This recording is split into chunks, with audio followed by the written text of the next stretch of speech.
एक बार पुनः आप सभी का स्वागत है मेरे इस यूट्यूब चैनल करियर सेटअप में।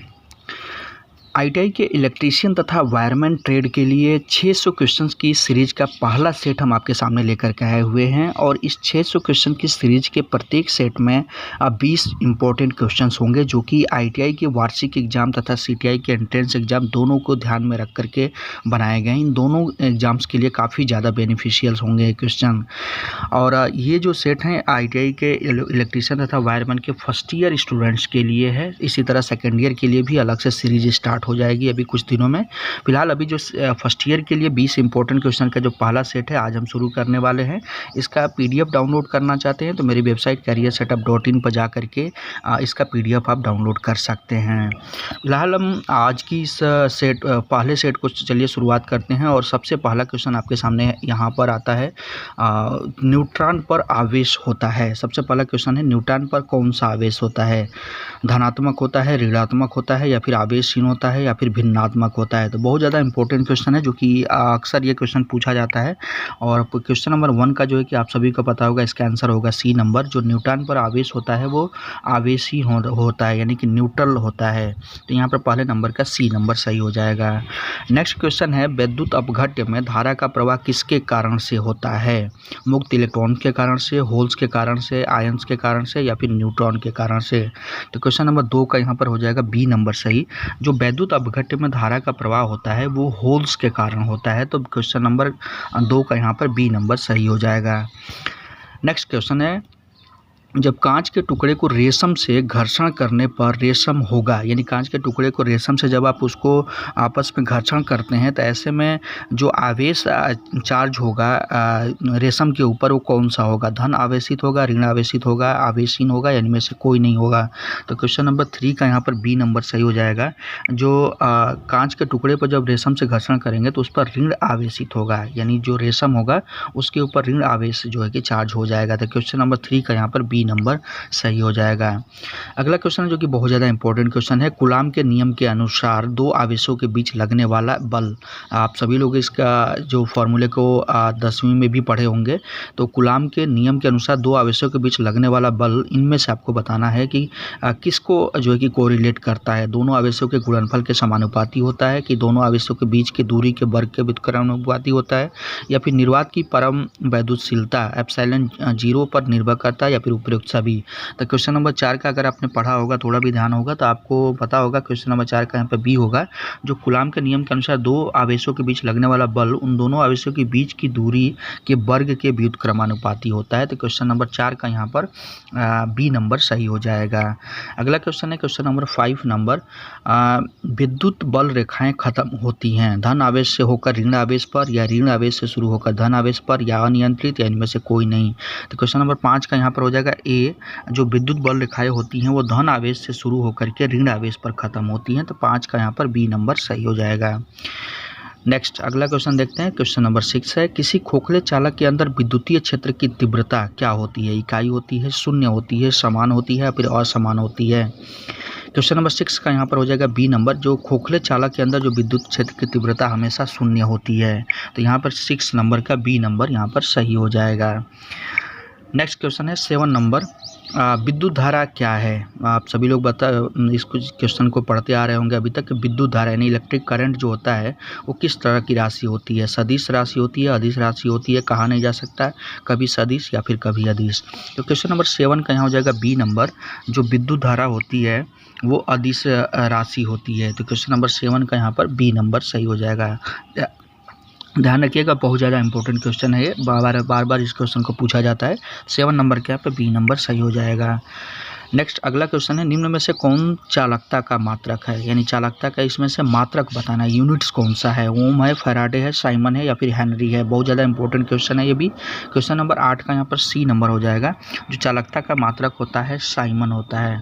ठीक है, तो यहाँ पर क्वेश्चन नंबर 8 का सी नंबर सही हो जाएगा। नेक्स्ट क्वेश्चन चलते हैं। अगला क्वेश्चन है क्वेश्चन नंबर 9। किसी एल लंबाई के चालक को आयतन में बिना परिवर्तन किए 3L कर दिया जाए तो उसका प्रतिरोध R कितना हो जाएगा।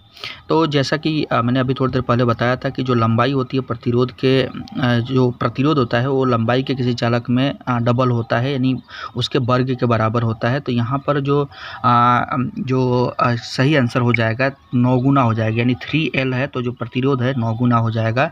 तो क्वेश्चन नंबर 9 का यहाँ पर हो जाएगा डी नंबर सही। ठीक है, नेक्स्ट अगला क्वेश्चन देखते हैं। क्वेश्चन नंबर 10 है। प्रतिरोधों के समानांतर क्रम में जुड़ने होने पर विभव तथा विद्युत धारा क्रमशः होती है। प्रतिरोध का जो समानांतर क्रम का संयोजन होता है, आप सभी को पता होगा, जो फार्मूला होता है 1/R = 1/R1 + 1/R2 + 1/Rn। Rn मतलब ऐसे ही करके आगे बढ़ता जाएगा। तो ये जो होता है इसका फार्मूला होता है। तो इसमें पूछा गया है कि प्रतिरोधों के समानांतर क्रम में जुड़े होने पर विभव तथा विद्युत धारा क्रमशः होती हैं समान तथा भिन्न भिन्न, या फिर भिन्न भिन्न एवं समान, दोनों समान या फिर दोनों भिन्न भिन्न होती हैं। क्वेश्चन नंबर 10 का यहाँ पर ए नंबर सही होगा। जो प्रतिरोधों के समांतर क्रम में जोड़ने पर विद्युत धारा तथा विभव जो होती हैं वो क्रमशः जो है कि समान तथा भिन्न भिन्न होते हैं। विभव जो है कि समान होता है तथा विद्युत धारा भिन्न भिन्न होती है। तो क्वेश्चन नंबर 10 का यहाँ पर ए नंबर सही हो जाएगा। अगला क्वेश्चन है 11 नंबर। व्हीटस्टोन सेतु संतुलन में कहलाएगा जब गैल्वेनोमीटर से प्रवाहित धारा होगी। ठीक है, व्हीटस्टोन सेतु, यहाँ पर सबसे पहले तो ये जान लेना जरूरी है कि व्हीटस्टोन सेतु होता क्या है। तो व्हीटस्टोन सेतु एक छोटा सा परिपथ होता है जिसका प्रयोग अज्ञात प्रतिरोध का मान ज्ञात करने के लिए किया जाता है। ठीक है, तो इसको हम व्हीटस्टोन सेतु कहते हैं। यहाँ पर पूछा गया कि व्हीटस्टोन सेतु संतुलन में कहलाएगा जब गैल्वेनोमीटर से प्रवाहित धारा होगी, इकाई 0, अनंत या फिर 0.8 एम्पियर। तो 11 नंबर का यहाँ पर हो जाएगा बी नंबर, 0 होगी जब, तब वह संतुलन में कहलाएगा। तो क्वेश्चन नंबर 11 का यहाँ पर बी नंबर सही हो जाएगा। अगला क्वेश्चन है वास्तविक रूप से पृथ्वी की धारिता होती है कितनी होती है। इकाई होती है 0 होती है, या फिर 711 माइक्रोफैराड, या फिर अनंत होती है। तो क्वेश्चन नंबर 12 का यहाँ पर डी होगा। वास्तविक रूप से पृथ्वी की जो धारिता होती है अनंत होती है। तो क्वेश्चन नंबर 12 का यहाँ पर डी नंबर सही हो जाएगा। अगला क्वेश्चन देखते हैं, क्वेश्चन नंबर 13। संधारित्र यानी कैपेसिटर जो है कि कार्य करता है किस पर, AC पर, DC पर, या AC तथा DC दोनों पर, ना ही AC पर ना ही DC पर। क्वेश्चन नंबर 13 बहुत ज़्यादा ये भी इंपॉर्टेंट क्वेश्चन है। 13 का यहाँ पर सी नंबर होगा। AC एवं DC दोनों पर जो है कि संधारित्र कार्य करता है, यानी कैपेसिटर कार्य करता है। तो 13 का यहाँ पर सी नंबर सही हो जाएगा। अगला क्वेश्चन देखते हैं, 14 नंबर है। संधारित्र यानी कैपेसिटर की धारिता किन बातों पर निर्भर करती है। उनके सतह के क्षेत्रफल पर, संधारित्र के दोनों प्लेटों के बीच की दूरी पर, दोनों प्लेटों के बीच के माध्यम पर, या फिर उपयुक्त सभी। तो क्वेश्चन नंबर 14 जो कि बहुत ज़्यादा ये भी इंपॉर्टेंट है। 14 का यहाँ पर डी नंबर होगा। जो कैपेसिटर होता है उसकी धारिता जो होती है इन तीनों पर मैटर करती है। तो यहाँ पर 14 का यहाँ पर डी नंबर सही हो जाएगा। अब यहाँ पर नेक्स्ट क्वेश्चन है, क्वेश्चन नंबर 15। किसी वस्तु का परावैद्युत स्थिरांक हमेशा होता है। तो सबसे पहले ये जान लेना जरूरी है कि परावैद्युत स्थिरांक होता क्या है। तो जब आपने कूलाम का सूत्र पढ़ा होगा या नियम पढ़ा होगा तो वहाँ आपने देखा होगा F = K Q1 × Q2/R², ये आपने पढ़ा होगा। तो यहाँ जो K से आप डिनोट करते हैं उसी को बोला जाता है परावैद्युत स्थिरांक। और K का जो पूरा जो फॉर्मूला होता है K को ज्ञात करने का, वो होता है ε/ε0। ठीक है, तो इस फॉर्मूले से आप K परावैद्युत स्थिरांक ज्ञात कर पाते हैं। तो यहाँ पर इसी के बारे में पूछा गया है कि किसी वस्तु का परावैद्युत स्थिरांक हमेशा होता है 1 से कम, 1 से अधिक, 1 के बराबर, या फिर 0। तो क्वेश्चन नंबर 15 का यहाँ हो जाएगा बी नंबर। जो परावैद्युत स्थिरांक होता है हमेशा 1 से अधिक होता है। और यहाँ पे एक और चीज़ ध्यान रखिएगा, परावैद्युत स्थिरांक जो है कि न्यूट्रल राशि होती है, इसका कोई भी मात्रक नहीं होता है। तो 15 नंबर का यहाँ पर बी नंबर सही होगा। नेक्स्ट क्वेश्चन है 16 नंबर। एक बोर्ड ऑफ ट्रेड यूनिट यानी एक यूनिट किसके बराबर होता है। 3.6 × 10⁵ जूल, या फिर 36 × 10⁵ जूल, या 0.36 × 10⁵ जूल, या फिर 36 × 10⁴ जूल। तो क्वेश्चन नंबर 16 का यहाँ है बी नंबर सही होता है। यहाँ पर एक बोर्ड ऑफ ट्रेड यूनिट जो होता है 36 × 10⁵ जूल के बराबर होता है। तो क्वेश्चन नंबर 16 का यहाँ पर बी नंबर सही हो जाएगा। नेक्स्ट क्वेश्चन है 17 नंबर। निम्न में से कौन विद्युत धारा के चुंबकीय प्रभाव पर आधारित उपकरण है। गैल्वेनोमीटर है, विद्युत घंटी है, मोटर है, या उपयुक्त सभी। तो क्वेश्चन नंबर 17 का यहाँ पर डी है। ये सभी जो है कि चुंबकीय प्रभाव पर आधारित उपकरण है, चाहे वो गैल्वेनोमीटर हो, विद्युत घंटी हो, मोटर हो, या ये तीनों जो है कि चुंबकीय प्रभाव पर आधारित हैं। तो यहाँ पर क्वेश्चन नंबर 17 का डी नंबर सही हो जाएगा। नेक्स्ट क्वेश्चन जो कि काफ़ी इंपॉर्टेंट क्वेश्चन है, एक आदर्श अमीटर का प्रतिरोध होता है, यानी जो आदर्श एक अगर अमीटर जिसको हम बोलते हैं उसका प्रतिरोध कितना होना चाहिए, शून्य, इकाई, अनंत या फिर धारा पर निर्भर करता है। तो क्वेश्चन नंबर 18 का यहाँ पर हो जाएगा ए नंबर, किसी आदर्श अमीटर का प्रतिरोध जो है कि शून्य होना चाहिए। तो अगला क्वेश्चन है क्वेश्चन नंबर 19, किरचॉफ का प्रथम नियम किस राशि के संरक्षण पर आधारित है। सबसे पहले तो यहाँ पे ये जान लीजिए कि किरचॉफ नियम होता क्या है। तो किरचॉफ के दो नियम होते हैं। पहला नियम यहाँ से इस क्वेश्चन से रिलेटेड है, जिसमें कि पहला नियम किरचॉफ का ये बोलता है कि किसी बिंदु पर मिलने वाली समस्त विद्युत धाराओं का बीजगणितीय योग शून्य होता है।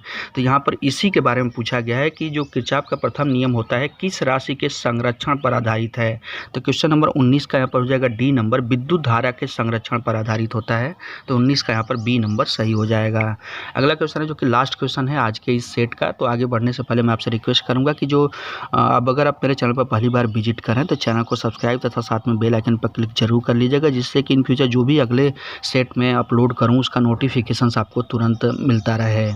चलिए हम आगे बढ़ते हैं। क्वेश्चन नंबर 20 जो कि लास्ट क्वेश्चन आज का देख लेते हैं।